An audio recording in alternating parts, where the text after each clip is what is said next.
Assalamualaikum warahmatullahi wabarakatuh. Kembali lagi dengan saya, Muhammad Firdaus Sukmadi, dengan NIM A1120211339. Di sini saya akan menjelaskan tugas 1 dari Data Science. Dapat perintah buat codingan di Google Colab untuk tahap 1-5, yaitu mengumpulkan data, menelaah data, memvalidasi data, menentukan objek data, dan membersihkan data. Dataset yang digunakan adalah Fetal Health yang bisa di-download pada link ini yang sudah saya download. Kemudian ini adalah hasil dari pengerjaan saya. Pertama, saya mengimportkan library-library yang dibutuhkan, yaitu Pandas, Data Frame, untuk menganalisa data, membaca, menampilkan, membersihkan, dan lain-lain. Kemudian NumPy untuk komputasi numerik.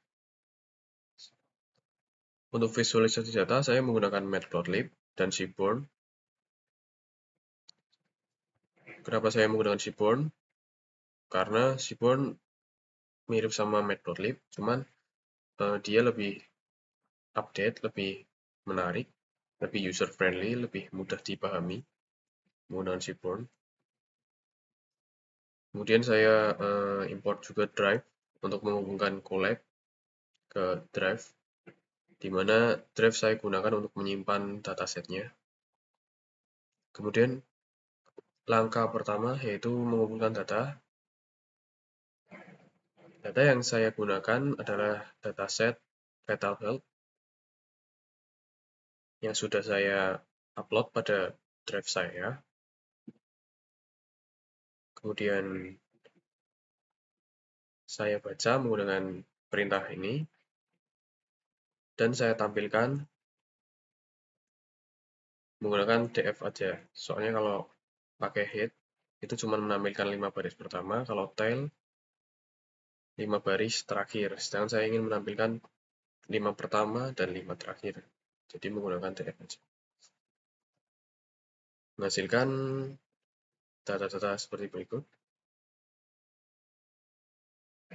Terdapat 22 kolom dan 2126 baris. Lanjut ke langkah kedua, yaitu menelaah data. Saya menggunakan perintah df.info untuk menampilkan informasi struktur dan tipe data dari file dataset yang saya gunakan tadi, yaitu Fetal Health tadi ya.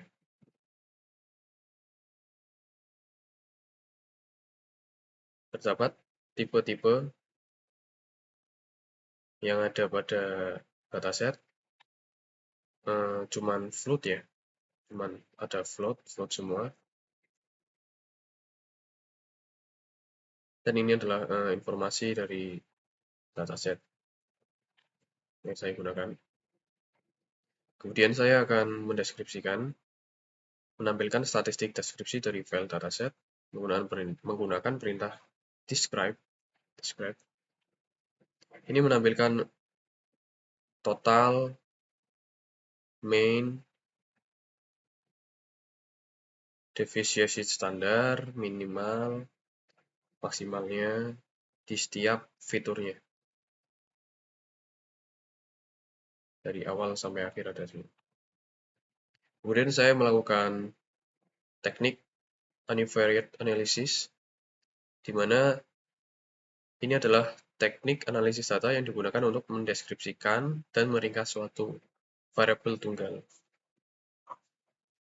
Tujuannya untuk mendapatkan gambaran umum tentang distribusi data dari suatu variabel, menemukan pola-pola, dan merangkum data. Contohnya seperti bar chart, pie chart, box plot, scatter plot, histogram, dan lain sebagainya. Di sini saya menggunakan histogram.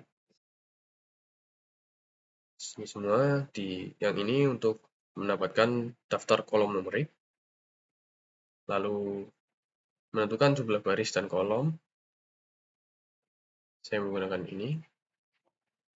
Lalu untuk membuat figur, saya menggunakan perintah ini, figur dan X, untuk subplotnya.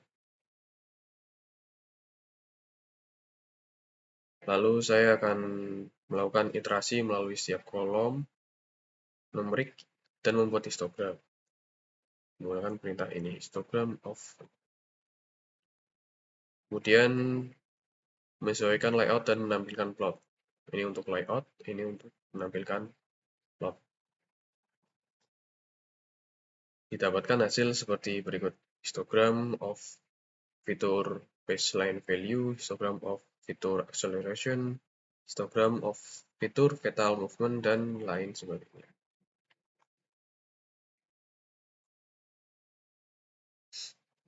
Kemudian saya akan menampilkan secara sendiri histogram dari label atau fitur target dari dataset yang saya gunakan, yaitu fitur fatal health. Kemudian saya tampilkan menghasilkan ini. Dari label yang ada didapatkan bahwa terdapat ketidakseimbangan atau label imbalance, di mana distribusi data jomplang ke arah 1, tidak sebanding. Kemudian saya melakukan teknik multivariate analysis yang digunakan untuk menganalisis data yang melibatkan lebih dari 2 variabel secara bersamaan. Tujuannya untuk mencari hubungan antar variabel, antar fitur, mengidentifikasi pola struktur dalam data kompleks, membuat prediksi beberapa variabel, mengklasifikasi data ke dalam kelompok yang berbeda. Saya menggunakan Colorimetric, berikut hasilnya. Dapat dilihat bahwa korelasi antar fitur tidak ada yang kuat terhadap fitur target, yaitu fatal health. Paling tinggi yaitu 0,5. Namun terdapat korelasi yang kuat antara fitur histogram mode, histogram mean, histogram median. Ini kuat. Ditandai dengan warna yang lebih gelap. Dan mereka juga memiliki korelasi yang kuat dengan fitur baseline value, fitur pertama. Kemudian langkah ketiga yaitu memvalidasi data. Di sini kita menghitung jumlah missing value dengan perintah ini, isNow, lalu jumlahkan.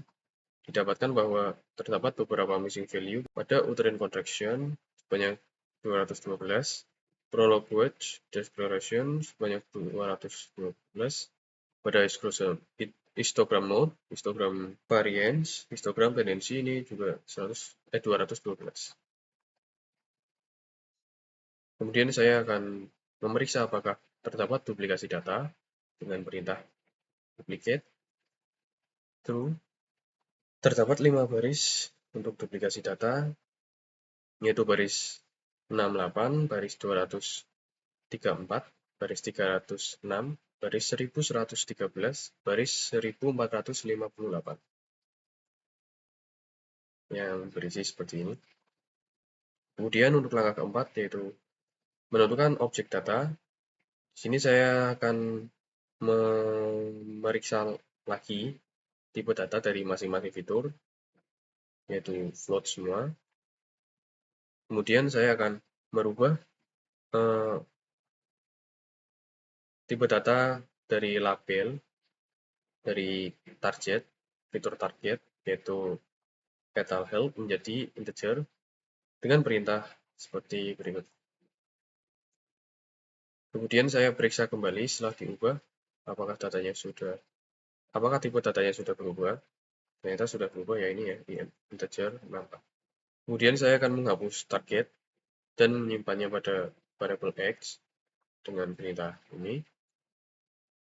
Lalu perintah Y sama dengan df fatal ini akan menyimpan fitur target.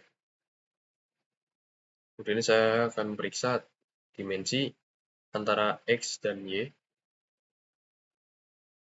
yang menghasilkan ini. Kemudian ke langkah selanjutnya, yaitu langkah kelima, membersihkan data. Saya melakukan penghapusan data duplikat dengan perintah drop duplicates dan disimpan ke variabel clean. Kemudian saya menampilkan kembali apakah terdapat data duplikat pada variabel clean. Ternyata datanya sudah terhapus, sudah tidak ada. Kemudian saya mengisikan missing value dengan nilai median. Perintah ini untuk mencari kolom yang memiliki fitur missing value. Kemudian saya isikan setiap kolomnya menggunakan nilai median. Periksa kembali apakah ada missing value yang tersisa.